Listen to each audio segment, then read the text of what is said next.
Bonjour, faut-il avoir peur de voyager aux États-Unis ? La question se pose parce que ces dernières semaines, des touristes ou même des détenteurs de visa, des résidents ont connu quelques mésaventures à la frontière. Certains ont été refoulés, d'autres ont même été détenus, souvent après une fouille de leur téléphone. Je vous en dirai plus. Et puis moi je me suis rendu à Times Square à New York pour demander à des touristes français comment justement s'était déroulée leur arrivée aux USA. Enfin j'ai contacté un avocat spécialisé, il vous donnera les meilleurs conseils si vous avez prévu de vous rendre aux États-Unis prochainement. Voilà, si vous aimez cette vidéo, n'hésitez pas à la commenter, à la liker, à l'aimer ou à vous abonner à ma chaîne parce que c'est comme ça que des journalistes indépendants comme moi peuvent vous proposer ce type de contenu. Les États-Unis font-ils encore rêver ? Direction Times Square à New York, où il se passe toujours quelque chose, quelle que soit l'heure. Mais où il est facile, c'est ce qui m'importe, de rencontrer des touristes. Question, ont-ils eu une légère appréhension à leur arrivée aux États-Unis au moment de passer la frontière ? Bon, pas vous, d'accord. Non, on ne s'est pas informé dessus, non, on n'a aucune crainte pour venir. Et on a passé les douanes en 20 minutes. Sans problème. Express alors. Express. Moi j'avais quand même un peu peur. Pourquoi ? Par rapport à la politique de Donald Trump quand même. Moi j'étais pas trop sûre. Non, j'y ai pas pensé. Non, juste les formalités administratives, le formulaire ESTA, et sinon, non, ça a été, c'était plutôt sympa. Bon. Très carré, mais sympa. Et comment ça s'est passé à l'arrivée à l'aéroport, au niveau des contrôles ? Eh ben, plutôt bien. On a été étonnés par le peu de monde. Au terminal 1, en Europe, il n'y avait quasiment personne. On est passé très très vite. D'autres, malheureusement, ont eu beaucoup plus de problèmes. C'est le cas de cette jeune touriste galloise. Elle a passé 19 jours dans un centre de détention avant d'être libérée, notamment grâce à l'intervention de son père dans de nombreux médias. En cause, un malentendu sur la nature de son visa.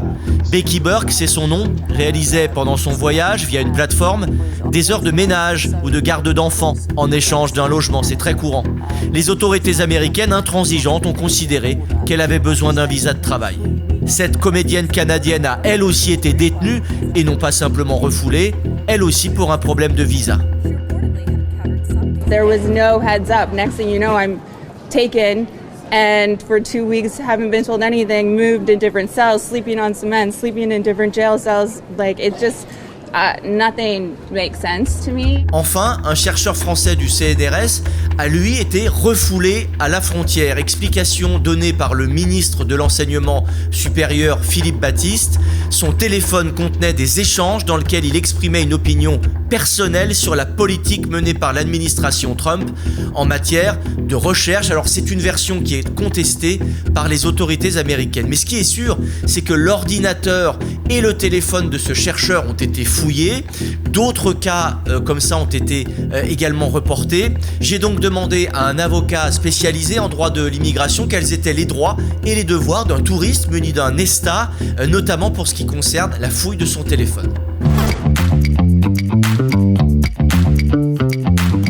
Alors, vous n'avez pas le droit de refuser de donner vos appareils électroniques, pas seulement le téléphone, mais aussi les ordinateurs, à un officier de CBP. Il y a une loi d'exception qui concerne la frontière, mais qui concerne aussi les aéroports. En revanche, vous avez le droit de refuser de donner votre mot de passe si vous avez des informations sensibles sur votre téléphone. En revanche, c'est jamais un bon conseil de refuser de donner l'accès au mot de passe, parce que si vous le faites, ça sera perçu comme quelque chose de négatif par l'officier d'immigration qui va considérer, vu qu'il a un pouvoir discrétionnaire, de vous refuser l'entrée sur le territoire.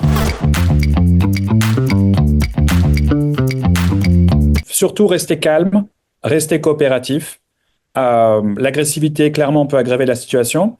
Restez calme, même si eux-mêmes sont agressifs. Ça peut arriver parfois avec des problèmes de traduction, des problèmes de langue, avec la fatigue du voyage. L'ESTA ne garantit pas l'entrée aux États-Unis. Alors l'ESTA, c'est pas vraiment un visa, c'est ce qu'on appelle un waiver, c'est-à-dire une dispense de visa. Et après, l'officier des douanes et de l'immigration aux États-Unis, ce qu'on appelle CBP, a le pouvoir discrétionnaire de refuser l'entrée en considérant que vous n'êtes pas admissible. Et là, les raisons peuvent être vraiment variées. Il vaut mieux quand même être prudent. Si vous avez beaucoup posté des contenus qui peuvent être perçus comme contraire aux États-Unis ou contraire même, j'allais dire, au pouvoir exécutif, au président, je pense qu'il vaut mieux effectivement ne pas avoir Facebook sur son téléphone ou ne pas avoir TikTok et effacer finalement toutes les applications. Même si, dans les faits, c'est quand même assez facile pour eux d'y avoir accès. Voilà pour ces précieux conseils, mais soyez quand même rassurés parce que ces fouilles, ces problèmes à la frontière semblent assez rares. C'est en tout cas ce que m'a confirmé le consulat de France à New York. 2000 Français arrivent chaque jour à New York et en dépit de ce rythme élevé, il n'y a pas eu davantage de cas de refoulement ou de voyageurs français interrogés de manière plus poussée que l'année dernière et ces cas restaient déjà rares. Voilà ce que me dit le consulat.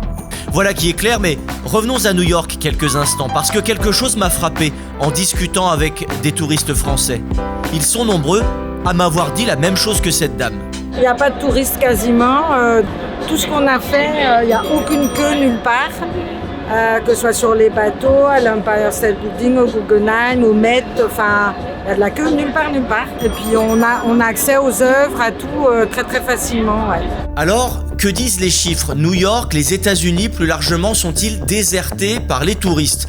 En mars 2025, ils sont 12% de moins qu'en mars 2024 à avoir visité les États-Unis. Ce sont les Allemands, les Espagnols, les Britanniques et les Canadiens qui semblent le plus déserter cette destination. Et puis, les projections globales pour l'année 2025 ne sont pas bonnes. Les revenus du tourisme pourraient passer de 181 à 169 milliards. C'est un manque à gagner de 12 milliards de dollars. C'est une estimation réalisée par le World Travel and Tourism Council. C'est une organisation à but non lucratif qui est très sérieuse et reconnue dans le secteur du tourisme et du voyage. L'autre conséquence de tout cela, c'est la baisse du prix des billets d'avion. Faites un essai. Vous trouverez des allées simples Paris-Los Angeles pour 200 €, le même prix environ pour des vols Paris-New York. C'est vraiment une baisse significative. Alors comment l'administration Trump réagit-elle à ces projections ? Écoutez ce que dit la porte-parole de la Maison-Blanche. I think most people around the world recognize the United States of America is a great place to do business. It's a beautiful place to visit, and they should certainly come here because it's a much safer country than it was 4 years ago under the previous president. En matière de tourisme et de gestion des flux de voyageurs, un défi immense attend les États-Unis l'année prochaine puisque le pays organise la Coupe du monde de football, mais cela conjointement avec le Canada et le Mexique. Les supporters vont devoir passer donc les frontières à plusieurs reprises dans la compétition, à voir comment tout cela est géré. En tout cas, vous savez tout si vous devez ou tout simplement si vous avez envie de vous rendre aux États-Unis prochainement. Moi, je vous dis à bientôt pour une prochaine vidéo. Et puis, si vous avez aimé celle-ci, n'hésitez pas à la liker, à l'aimer, à la commenter ou à vous abonner à ma chaîne. À très vite.